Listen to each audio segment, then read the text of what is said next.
Hello students, in this video we are going to talk about chapter number 14, that is Bollywood talk. Right so जो India में जो movies बनती हैं, specially जो Maharashtra side जो movies बनती हैं, यानी हमारी जो फिल्म सिटी है मुंबई, तो वहाँ पर जो मूवीज़ बनती हैं वो क्या है, बॉलीवुड हम उसे बोलते हैं. Right. So in this chapter we are going to see some movies जो बहुत ज़्यादा कहीं ना कहीं हमें इंस्पिरेशन भी देती हैं. Right. So movies keep us entertained. We all love to watch movies. Right. हम सभी को मूवीज़ देखना पसंद है और मूवीज़ से हमारा एंटरटेनमेंट भी होता है. Right. But there are some movies that teach us important lessons and values of life. Right. But कुछ मूवीज़ ऐसी होती हैं जो हमें लाइफ के कुछ इम्पॉर्टेंट लेसन भी सिखा जाती हैं. Right. So let's read the clues. Right. So the first movie is two friends are searching for their long lost companion. They revisit their college days and recall the memories of their friend. Right. तो जो दो friends होते हैं वो अपने एक बहुत time से जो उनका एक फ्रेंड होते हैं, राइट, उनकी सर्चिंग में जाते हैं, उनको ढूंढने जाते हैं और वो अपने जो कॉलेज डेज होते हैं उन वहाँ की मेमोरीज़ को याद करते हैं. राइट. कि कैसे जो उनके फ्रेंड थे, he inspired them to think differently even as the rest of the world called them idiots. Right. वो अपने उस लॉन्ग लॉस्ट फ्रेंड को ढूंढने जाते हैं जिन्होंने उनको अलग तरीके से सोचने के लिए इंस्पायर किया. राइट. लाइफ की जो एक अलग नज़रिया उन्होंने उसे सिखाया. So even as the rest of the world called them idiots. Right. जो रेस्ट ऑफ द वर्ल्ड था उन तीनों को इडियट्स भी बोलता था. Right. So this movie is three idiots. Right. So this movie is very inspiring, जो हमें बताती है कि we should be able to be good in the practical life. Right. हमारा क्या है, सिर्फ बुक्स को पढ़ना ही इम्पॉर्टेंट नहीं है, बल्कि बुक्स को पढ़कर और उसे हमें इम्प्लीमेंट करना भी और एक अलग तरीके से चीज़ों को सोचना भी ज़रूरी है. राइट.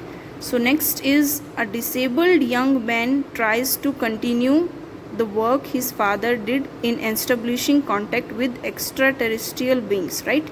extraterrestrial beings यानी जो हमारे जो यहाँ जो अर्थ से बाहर के जो बींग्स हैं वो उनसे उन्होंने कांटेक्ट करने की कोशिश की थी. तो जो एक यंग मैन होते हैं वो डिसेबल्ड यानी कुछ उनके जो माइंड होता है वो एक बच्चे जैसा होता है. वो वैसे तो बड़े हो गए थे बट उनका माइंड जो है अभी भी एक बच्चे जैसा था. सो वो क्या करते हैं, उनके फादर ने कोशिश की थी जो अर्थ से बाहर की जो बींग्स हैं, जो चीज़ें हैं, उनके साथ कांटेक्ट करने की आउटर स्पेस में. राइट. और उनके फादर जब चले जाते हैं तो ये यंग मैन भी उसी कोशिश को आगे बढ़ाते हैं. राइट. और इसी कोशिश में क्या करते हैं, it leads to something miraculous and wonderful. Right. तो जब वो कांटेक्ट करने की कोशिश करते हैं तो एक बहुत ही वंडरफुल और एक बहुत ही अद्भुत एक्सपीरियंस उनको मिलता है. Right. So this movie is Koi Mil Gaya. Right. Then a child suffering from a learning disorder is unable to cope with daily life. Right. एक बच्चा होता है जिन्हें एक लर्निंग डिसऑर्डर यानी वो जो चीज़ें सीखते हैं वो नॉर्मल चीज़ें इतनी आसानी से नहीं सीख पाते थे. उनकी जो लर्निंग में कुछ उनका जो माइंड है अच्छे से वर्क नहीं कर पाता था. राइट. तो उनकी जो डेली लाइफ की एक्टिविटीज़ है उसमें भी वो बच्चा सही से काम नहीं कर पाता था. Improvement in his life is made by a teacher who explains the problem to the child's parents and gradually encourages him and constantly supports him. Right. तो ये जो बच्चा होता है उसकी लाइफ को एक टीचर इम्प्रूव करता है जो उनके पेरेंट्स को एक्सप्लेन करता है कि जो बच्चा है ही इज़ कम्प्लीटली फाइन, बस उनकी जो सीखने का तरीका है वो तरीका थोड़ा सा अलग है. राइट. और वो टीचर कॉन्स्टेंटली उस बच्चे को सपोर्ट करता है. Right. So this movie is Taare Zameen Par. Next, a small young village girl gets a blue umbrella from a Japanese tourist. Right. एक जो छोटे गांव में एक बच्ची होती है तो उसे ब्लू अम्ब्रेला मिलता है. एक जापानीज़ टूरिस्ट आते हैं वहाँ पर टूर के लिए, तो वो क्या करती हैं, उन्हें एक ब्लू अम्ब्रेला मिलता है उनसे और इसके बदले में वो क्या करती हैं, अपना जो चार्मिंग लकी नेकलेस होता है, right, carrying to bear close. Right. उनके जो एक नेकलेस होता है उस बच्ची के पास, वो क्या करती है, उसे एक्सचेंज करके वो ब्लू अम्ब्रेला ले लेती है. Right. The resulting jealousy and selfishness drives the village shopkeeper to desperation, right. तो सभी जो गांव वाले होते हैं उस ब्लू अम्ब्रेला को बहुत ही प्रेज करते हैं।